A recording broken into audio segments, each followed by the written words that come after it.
दोस्तों, आज की ये कहानी उन लोगों के लिए है जो अपनी ज़िंदगी में समय का सही तरह से उपयोग नहीं करते हैं। समय का महत्व समझना बहुत ज़रूरी होता है। ज़िंदगी में हमें जो हासिल करना होता है वो हमें सही वक्त पर हासिल कर लेना चाहिए, क्योंकि ज़िंदगी मौके कम और धोखा ज़्यादा देती है। समय हाथ से निकलने के बाद केवल हमारे पास पछतावा ही रहता है। जब हम उस गुजरे समय पर पछताते हैं तभी भी हमारा समय ही गुजर रहा होता है। एक दिन स्वामी विवेकानंद नदी के किनारे नाव का इंतजार कर रहे थे। तब वहाँ पर उनके पास एक साधु आकर बैठ गए। साधु ने स्वामी विवेकानंद से पूछा कि आप यहाँ पर क्यों बैठे हो। स्वामी विवेकानंद ने कहा कि मैं यहाँ पर नाव का इंतजार कर रहा हूँ। फिर साधु ने पूछा, आपका नाम क्या है?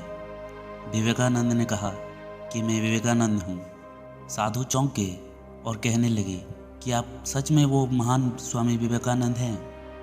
फिर विवेकानंद ने कहा, हाँ, मैं ही स्वामी विवेकानंद हूँ। साधु ने विवेकानंद से कहा, तो फिर आप क्यों यहाँ पर बैठे हो? और इतना कहते ही साधु पानी पर चलने लगे। साधु ने पानी पर चलते हुए स्वामी विवेकानंद से कहा कि देखो, मैं पानी पर चल सकता हूँ, क्या आप नहीं चल सकते हो? स्वामी विवेकानंद ने उसका उत्तर नहीं दिया। फिर कुछ देर बाद नाव आ गई और स्वामी विवेकानंद ने उस साधु से कहा कि आप भी मेरे साथ चलिए इस नाव में। फिर साधु बिना कुछ सोचे तुरंत विवेकानंद के साथ नाव में बैठ गए। फिर उस पार पहुंचते ही स्वामी विवेकानंद उस नाव वाले को उसका भाड़ा सिर्फ 1 रुपया ही दिया। फिर विवेकानंद बड़े ही विनम्र से उस साधु से पूछा कि आपने ये अद्भुत विद्या प्राप्त करने में कितना समय गुजार लिए? साधु ने कहा, मैंने ये विद्या प्राप्त करने में 15 साल व्यतीत किए, तब जाके मुझे ये विद्या प्राप्त हुई है।